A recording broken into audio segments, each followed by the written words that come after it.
Welcome back to Eyes on Earth and Beyond, bringing you the latest news from around the world. In global economics, tariffs are a powerful tool, often used to protect domestic industries or retaliate against unfair trade practices. President Trump's 2025 tariffs marked a significant shift, challenging the post-war global trading system. The tariffs sparked debates about their impact on American workers and industries. Proponents saw them as a way to bring jobs back home, while opponents warned of higher consumer prices and retaliatory measures. This policy ignited economic and legal crises, culminating in a historic Supreme Court showdown. It forced a national conversation about trade, presidential authority, and constitutional limits. The consequences of this upheaval will be felt for years to come. In April 2025, the Trump administration launched a sweeping tariff plan, targeting over 60 trading partners including allies. The tariffs ranged from 10% to 50%, justified under the International Emergency Economic Powers Act. The administration linked trade policy to national security, bypassing Congress to enforce the tariffs. The goal was to pressure countries into fairer trade deals and revitalize American manufacturing. Critics argued this was an overreach of presidential power, setting the stage for a constitutional clash. The legal battle soon escalated to the Supreme Court.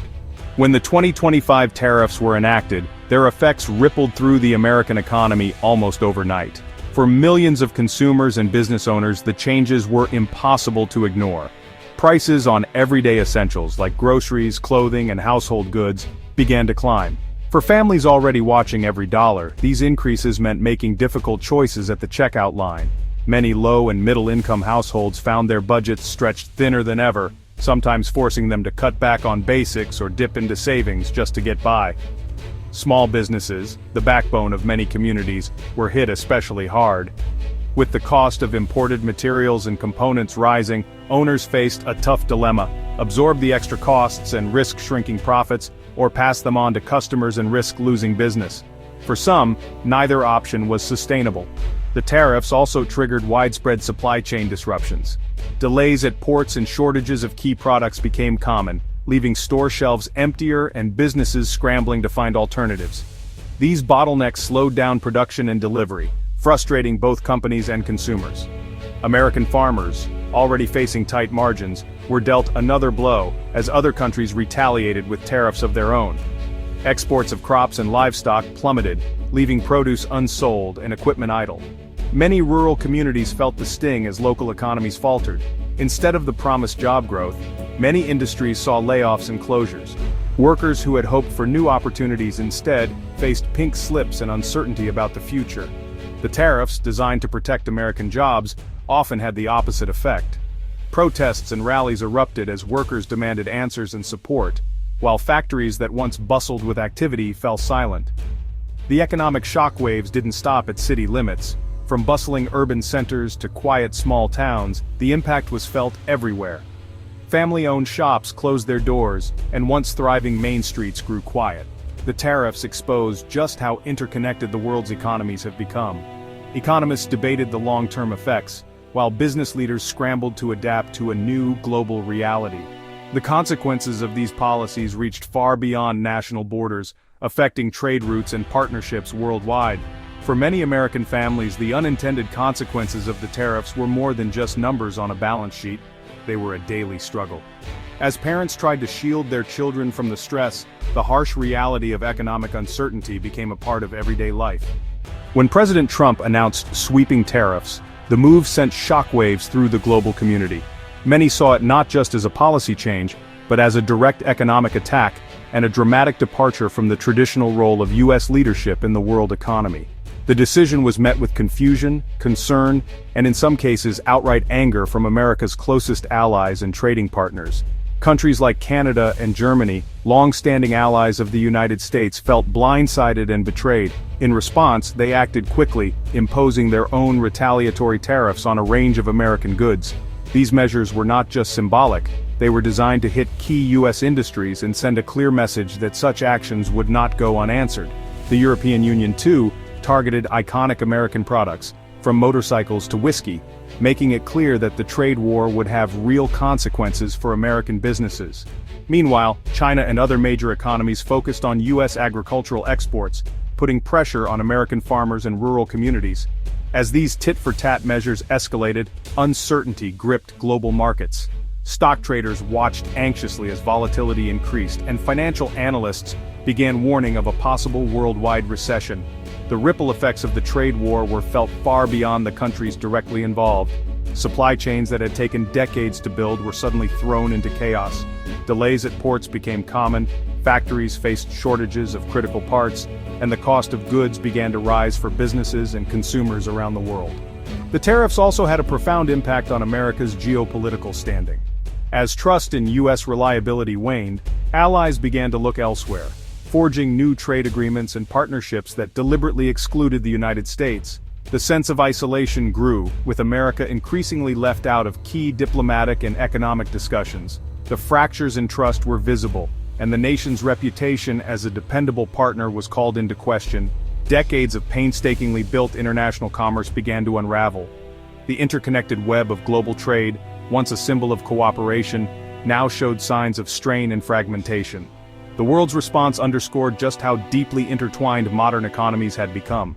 News outlets across continents reported on the far-reaching impacts, from bustling stock exchanges to small businesses struggling to adapt. The long-term consequences for U.S. alliances and trade relationships were profound. Old bonds were tested, and new alliances began to form, reshaping the global order in ways that would be felt for years to come.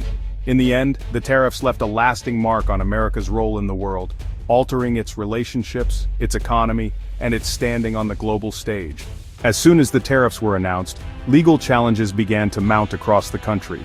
The courthouse steps became a gathering place for a diverse coalition of opponents: business owners, state officials, advocacy groups, and everyday citizens, who saw the tariffs as a dangerous overreach of presidential authority. Their voices, though varied in background and motivation, were united in their determination to push back against what they viewed as an abuse of executive power. Business organizations representing industries from manufacturing to agriculture argued that the tariffs were inflicting real economic harm. State governments joined the fray, warning that jobs, local businesses, and even state budgets were at risk. At press conferences and in court filings, they contended that the administration's actions not only threatened their livelihoods but also violated the constitutional separation of powers. In Congress, a rare bipartisan alliance formed. Lawmakers from both parties, some of whom rarely agreed on anything, stood together to defend Congress's exclusive authority over trade and taxation. They argued that the president's unilateral imposition of tariffs bypassed the legislative branch, undermining the checks and balances at the heart of American democracy. Central to the legal battle was the International Emergency Economic Powers Act, or IEEPA. This law, originally intended to give the president tools to respond to extraordinary threats, became the focal point of heated debate. Plaintiffs argued that the administration had stretched the law far beyond its intended purpose, using it as a pretext to impose broad economic measures without proper oversight.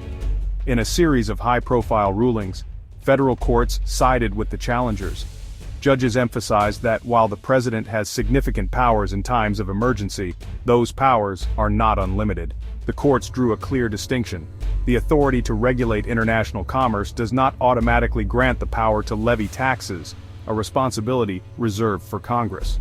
The U.S. Court of Appeals reinforced these decisions, upholding lower court rulings and declaring the tariffs unlawful. The appellate judges underscored the importance of maintaining constitutional boundaries, warning that unchecked executive action could set a dangerous precedent for the future. The administration's broad interpretation of emergency powers met with strong judicial resistance at every turn. Legal teams for the government argued vigorously, but the courts remained skeptical, questioning whether the situation truly justified such sweeping measures. With the stakes growing higher, the legal battle moved toward the nation's highest court.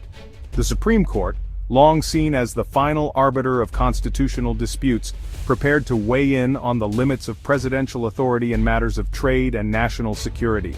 This constitutional clash not only tested the boundaries of executive power, but also reaffirmed the enduring importance of checks and balances in American government. The outcome would have lasting implications for the separation of powers and the future of presidential authority. On September 14, 2025, the Supreme Court struck down Trump's tariffs, affirming Congress's trade authority. The ruling declared the tariffs an overreach of executive power, bypassing the democratic process. The decision nullified the tariffs, requiring refunds of collected duties. This was a major political blow to Trump's agenda, undermining his claims of executive strength. The ruling emphasized constitutional limits on presidential power. The decision left the nation and world in uncertainty about future trade policy. The Supreme Court's verdict was a pivotal moment in American governance. The Supreme Court's decision created a massive logistical challenge for the U.S. government. Refunds of nearly $1 trillion to importers threatened the federal budget. Businesses saw potential relief, but the refund process was slow and complex. The tariffs' end promised eventual consumer price relief, but not immediately. The human cost of the tariffs remained, with lasting economic scars for many. Politically, the decision weakened Trump and sparked debate on executive overreach. The ruling became a central issue in the 2026 elections. The tariffs' fallout continued to shape American politics and policy. The Supreme Court's decision marked a turning point for U.S. trade policy. Congress's authority over trade was reasserted, ending unchecked executive action. The U.S. faced a weakened negotiating position without tariff leverage. Allies welcomed the end of tariffs, but remained cautious about U.S. reliability. Domestically, the debate on trade policy and executive powers intensified. Calls for new legislation to define presidential emergency powers grew. The tariff saga highlighted the interconnectedness of law, politics, and economics. The choices ahead will shape America's global role and domestic stability.